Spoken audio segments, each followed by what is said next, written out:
నేను నా జీవితం ముగించేలోపు, నేను పోయేలోపు ఈ దేశంలో ఒక్క చర్చ అయినా మిగిలిపోతామని భయం నాకు. సంపూర్ణంగా నా భారతదేశం నుండి ఈ మాఫియాని తరిమి కొట్టడమే నా జీవిత ఆశయంగా బతుకుతున్నాను.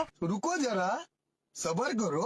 2020 నాటి క్రైస్తవ్యాన్ని ఇండియాలో లేకుండా చేస్తా ఉన్నాడు ఒక మతోన్మాది, ఒక పార్టీ పెద్ద.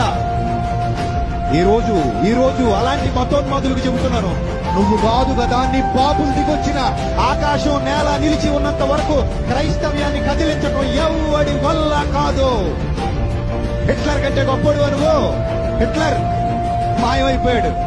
నీరో చక్రవర్తి కంటే గొప్పడు అనువు, పీడేలు వాయించుకున్నాడు, రోమానగరం కాలిపోతుంటే.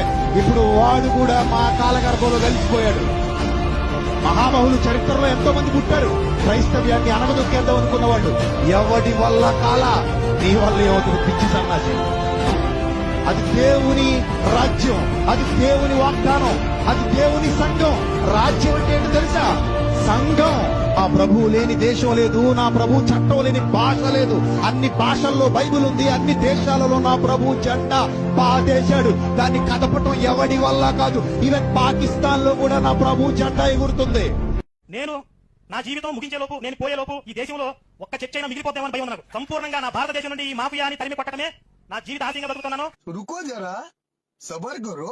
2020 నాటి క్రైస్తవ్యాన్ని ఇండియాలో లేకుండా చేస్తా ఉన్నాడు ఒక మతోన్మాది, ఒక పార్టీ పెద్ద. ఈ రోజు అలాంటి మతోన్మాదులకు చెబుతున్నాను, నువ్వు కాదు కదా, నీ బాబులు దిగొచ్చిన ఆకాశం నేల నిలిచి ఉన్నంత వరకు క్రైస్తవ్యాన్ని కదిలించడం ఎవడి వల్ల కాదు. హిట్లర్ కంటే గొప్పడు అనువు, హిట్లర్ మాయమైపోయాడు. నీరో చక్రవర్తి కంటే గొప్పడు అనువు, పీడేలు వాయించుకున్నాడు, రోమానగరం కాలిపోతుంటే. ఇప్పుడు వాడు కూడా మా కాలగర్భంలో కలిసిపోయాడు. మహామహులు చరిత్రలో ఎంతో మంది పుట్టారు, క్రైస్తవ్యాన్ని అనగదొక్కేద్దాం అనుకున్న వాళ్ళు. ఎవడి వల్ల కాల, నీ వల్ల యువతులు పిచ్చి సన్నాసి. అది దేవుని రాజ్యం, అది దేవుని వాగ్దానం, అది దేవుని సంఘం. రాజ్యం అంటే ఏంటో తెలుసా? సంఘం.